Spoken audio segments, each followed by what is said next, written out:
사도신경을 통하여 신앙을 고백하겠습니다.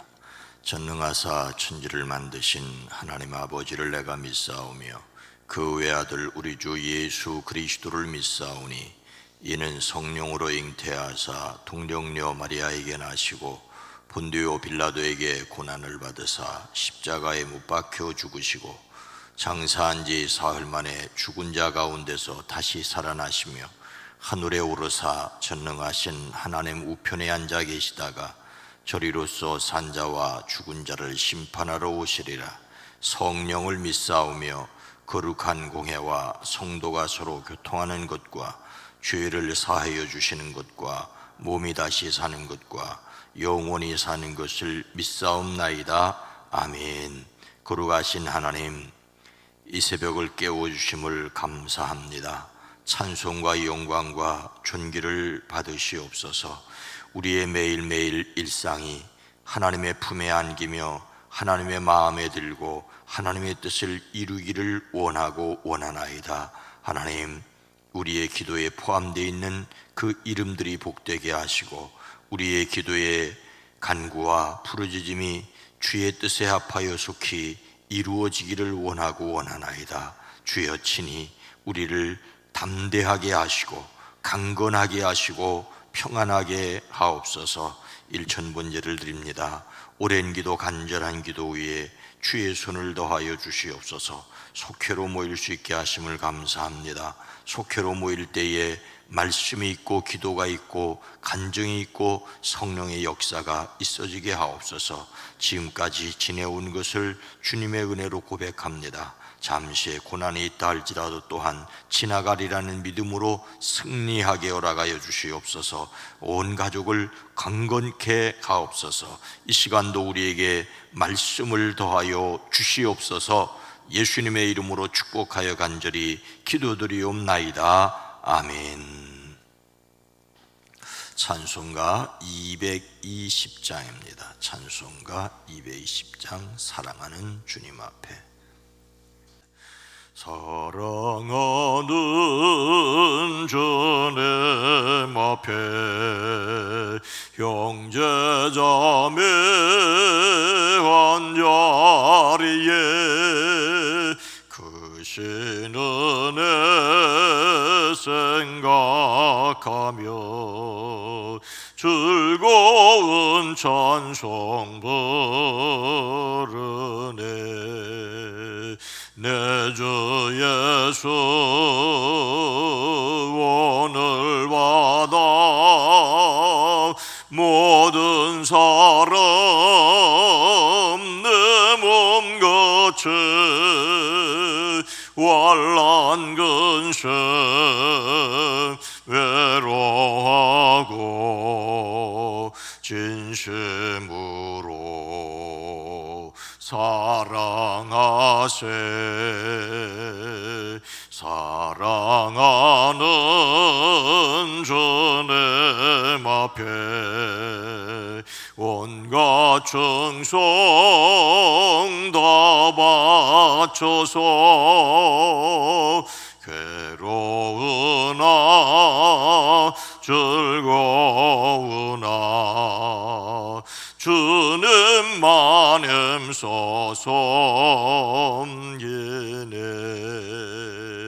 우리 주님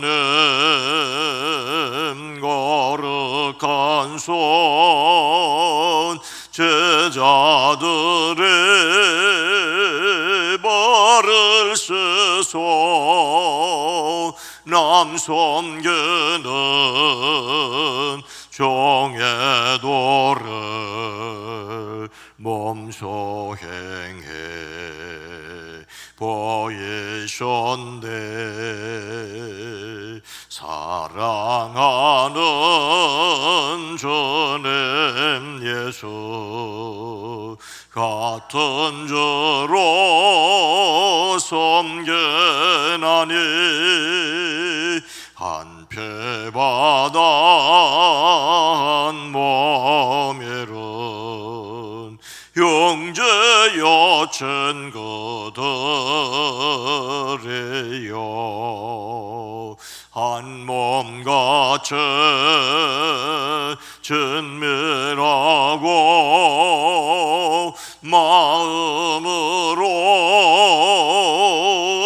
하나 되어 우리 주님 크신 뜻을 지성으로 전행하 3절 사랑하는 주님 예수 같은 주로 섬기나니 한패받아 한 몸이룬 형제 여친 그들이여 온갖 죄진 매라고 마음으로 하나 되어 우리 주님 크신 뜻을 지성으로 전행하세. 아멘. 요한복음 1장 45절로 49절 말씀입니다. 신약성경 143면입니다. 요한복음 1장 45절로 49절 말씀을 함께 읽도록 하겠습니다. 빌립이 나다나엘을 찾아 이르되 모세가 율법에 기록하였고 여러 선지자가 기록한 그 일을 우리가 만났으니 요셉의 아들 나사렛 예수니라. 나다나엘이 이르되 나사렛에서 무슨 선한 것이 날 수 있느냐? 빌립이 이르되 와서 보라 하니라. 예수께서 나다나엘이 자기에게 오는 것을 보시고 그를 가리켜 이르시되 보라, 이는 참으로 이스라엘 사람이라. 그 속에 간사한 것이 없도다. 나다나엘이 이르되 어떻게 나를 아시나이까? 예수께서 대답하여 이르시되 빌립이 너를 부르기 전에 내가 무화과 나무 아래에 있을 때에 보았노라. 나다나엘이 대답하되 랍비여, 당신은 하나님의 아들이시요 당신은 이스라엘의 임금이로소이다. 아멘. 오늘도 예수 그리스도 안에서 성령의 도우심으로 하나님의 백성의 열성 가지기를 주의 이름으로 축복합니다. 한 식당에 어느 노인이 음식 8인분을 주문한 후에 홀로 먹는 모습이 포착돼 누리꾼들이 눈시울을 적셨다는 소식입니다. 사연을 제보한 분에 따르면 가족들과 함께 한 식당을 방문했다가 식탁에 홀로 앉아 있는 어르신을 발견했습니다. 문제는 그분의 식탁에 무려 8인분의 음식이 세팅되어 있지만 시간이 한참 지나도 아무도 오지 않았습니다. 이야기를 전하는 사람은 나와 아내는 그 어르신의 가족이나 동료가 올 줄 알고 신경 쓰지 않았다라며, 그러나 우리가 음식을 거의 다 먹을 때도 아무도 오지 않았고 혼자 밥을 먹었다라고 설명합니다. 우리 가족만 그것을 알아차린 것이 아니었다. 다른 고객들도 의아하다는 듯 쳐다봤다라고 합니다.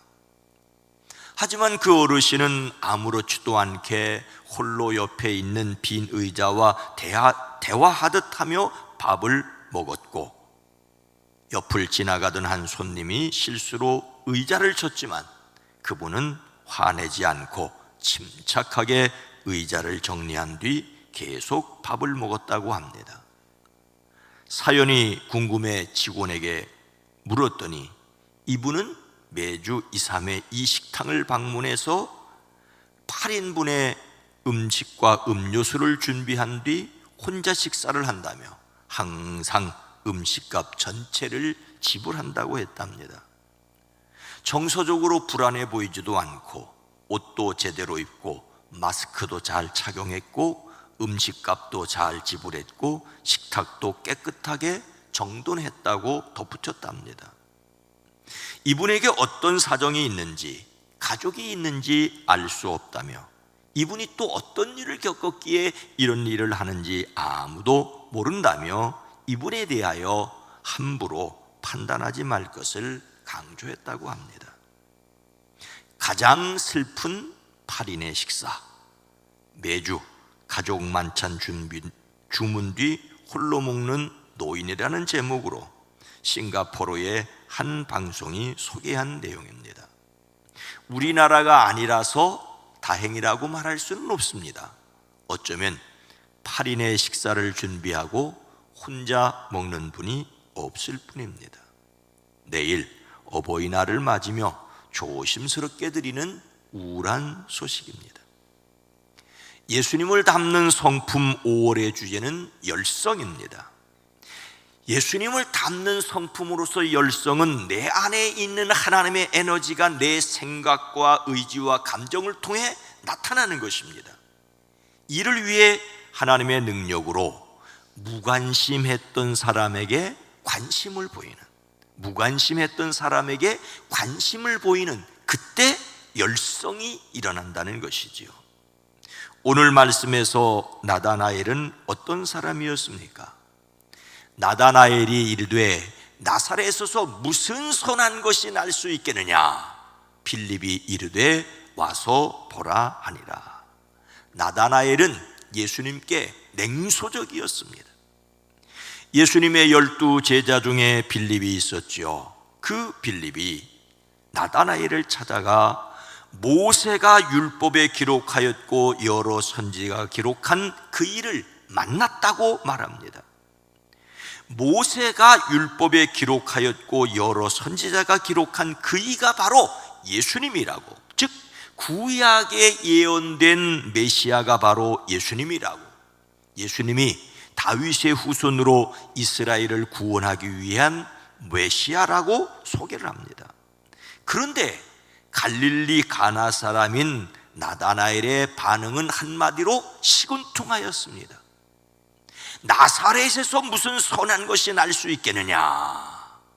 나사렛은 갈릴리 작은 동네로 예수님의 부모인 요셉과 마리아의 고향입니다.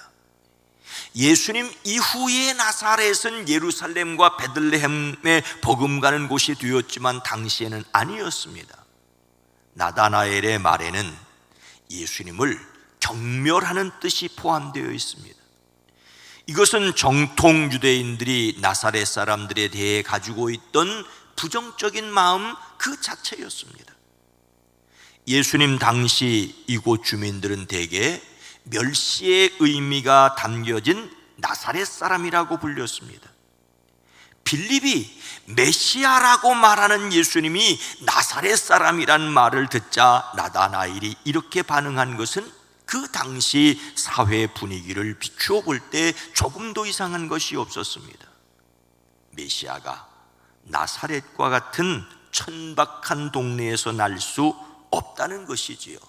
사실 나다나엘의 고향인 가나나 예수님이 태어나신 나사렛은 그렇게 멀리 떨어진 동네가 아닙니다. 같은 갈릴리에 포함된 이웃 동네인데 이 가나 사람인 나다나엘이 갈릴리 사람인 예수님을 이렇게 얕잡아 보고 있는 것을 볼 수가 있습니다.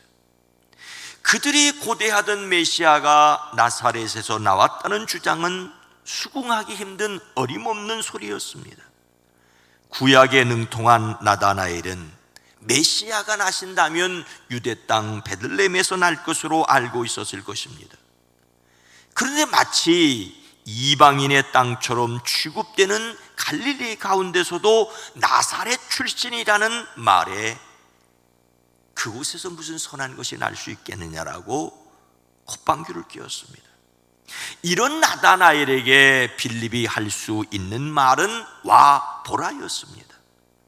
나다나엘의 부정적인 반응에 실망하거나 그 이상 다른 말로 응수하지 않고 다만 와 보라고 하였습니다. 그는 어떤 경험이 논쟁보다 유익함을 잘 알고 있었습니다. 와서 직접 보고 확인하라는 말입니다. 그래서 나다나엘은 빌립을 따라 예수님께 왔습니다. 예수님께서 나다나엘이 자기에게 오는 것을 보시고 그를 가리켜 저 사람이야말로 참 이스라엘 사람이라고, 그에게는 거짓이 없다고 말씀하셨고, 그리고 결국 나다나엘은 예수님을 랍비여, 당신은 하나님의 아들이시요 이스라엘의 왕이시라고 고백을 했습니다. 그야말로 180도 바뀌었습니다. 나다나엘이 이렇게 바뀔 수 있었던 이유는 무엇일까요? 나다나엘이 이르되 어떻게 나를 아시나이까? 예수께서 대답하여 이르시되 빌립이 너를 부르기 전에 내가 무화과 나무 아래에 있을 때에 보았노라. 나다나엘은 예수님의 관심에 바뀌었습니다. 나다나엘은 예수님께 어떻게 나를 아시나이까고 물었지요. 예수님께서 자기에게 보아라, 저 사람이야말로 참 이스라엘 사람이다, 그에게는 거짓이 없다고 말씀하시는데 그가 먼저 놀랐습니다. 자기는 예수님을 가리켜 나사렛에서 무슨 선한 것이 나올 수 있겠소라고 하였는데 예수님께서는 그에게 거짓이 없다고 말씀하셨습니다. 나다나엘이 자기 생각을 솔직하게 말한다고 예수님은 인정해 주셨습니다. 나다나엘로서는 이것이 가장 궁금했습니다. 하나님께서 행하시는 많은 놀라운 일에 대하여 사람들이 보이는 1차적인 반응은 어떻게 하나님이 창조하셨지? 어떻게 홍해가 갈라졌지? 어떻게 요단강이 마른 땅이 될 수 있었지? 어떻게 보리떡 5개와 물고기 2마리로 5,000명이 먹고 12광주리가 남았지? 어떻게? 나다나엘은 아니 어떻게 나를 아셨나이까? 그런데 예수님께서 더 충격적인 말씀을 하시죠. 빌립이 너를 부르기 전에 내가 무화과 나무 아래에 있는 것을 내가 보았다.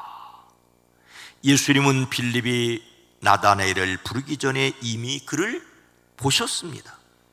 나다나엘이 무화과 나무 아래에 있었다는 말은 그가 메시아의 오심을 소망하며 경건한 생활에 힘썼음을 칭찬하신 것입니다. 경건한 유대인들에게 잎이 무성하고 그늘이 짙은 무화과 나무 가지 아래에서 율법을 배우고 기도하고 명상하는 것은 오랜 관습이었습니다. 예수님은 나다나엘을 꿰뚫어 알고 계셨습니다. 이에 그는 예수님께 당신은 하나님의 아들이시오, 당신은 이스라엘의 임금이로서라고 철저히 무너졌습니다. 나다나엘이 예수님의 12제자 중에 한 사람인 바돌로메입니다. 10번 찍어 안 넘어가는 나무 없다는 말이 스토킹이 될 수 있다는 광고가 있었습니다. 요즘 사람들은 자신이 원하지 않는 관심을 싫어합니다. 필요 이상의 관심이 사람들을 불편하게 한다고 말합니다. 문제는 바로 필요라는 것입니다. 그 필요 이상이 어느 정도인지 사람마다 다르다는 것입니다. 사람은 다른 사람의 관심을 부담스러워하면서도 또한 그리워합니다. 관심받지 않고서는 살 수 없는 인간인 듯합니다. 그래서 사랑의 기술이 필요한 것처럼 관심도 정도가 필요한 것은 사실입니다. 누군가에게 사랑받음으로써 또는 누군가를 사랑함으로써 열정을 가지는 존재이기 때문입니다. 그래서 이웃에게 선한 관심을 가지는 것, 내가 사람에게 관심을 가짐으로 열정을 가질 수 있을 뿐만 아니라 누구에게가 관심을 가져줌으로 관심 받음으로써 열정을 갖는 것이 사람이기에 이웃에게 선한 관심을 갖는 저와 여러분 모두가 되어지기를 주님의 이름으로 축원합니다. 거룩하신 하나님, 자비로우신 주님, 예수님을 향하여 나사렛 촌사람이라고 비아냥했던 그 나다나엘이 예수님이 자신을 알고 계셨고 보고 계셨다는 말에 그는 무너져 예수님을 이스라엘의 임금이라고 왕이라고 하나님의 아들이라고 고백했습니다. 누군가를 향한 작은 관심이 기적을 일으킬 수 있음을 우리로 보고 듣고 배우게 하시고, 지나치지 않은 그러나 따뜻한 관심을 갖는 저희들이 되어지게 하옵소서. 그저 스쳐 지나가는 사람들 속에서 하나님의 마음으로 사람들에게 관심을 갖는, 그래서 우리에게도 열정이 있고 관심을 받는 이들에게도 열성이 살아날 수 있게 하옵소서. 내일은 어버이날입니다. 가족의 도타움을 점점 잃어버리는 세상 속에서 서로에게 깊은 관심과 사랑을 갖게 하옵소서. 다른 사람의 관심이 그리워 못내 슬퍼하는 이들에게 따뜻한 사랑의 관심을 보일 수 있는 교회가 되어지게 하옵소서. 모든 어버이들을 주여 축복합니다. 저들을 강건케 허락하여 주시옵소서. 예수님의 이름으로 간절히 기도드리옵나이다. 아멘. 오늘 말씀을 생각하며 이웃의 사랑에 관심을 두게 하옵소서. 지역사회에 영적 관심을 두는 교회가 되어지게 하옵소서. 하나님의 관심을 깨달아 아는 세상이 되게 하옵소서. 함께 기도합니다. 주여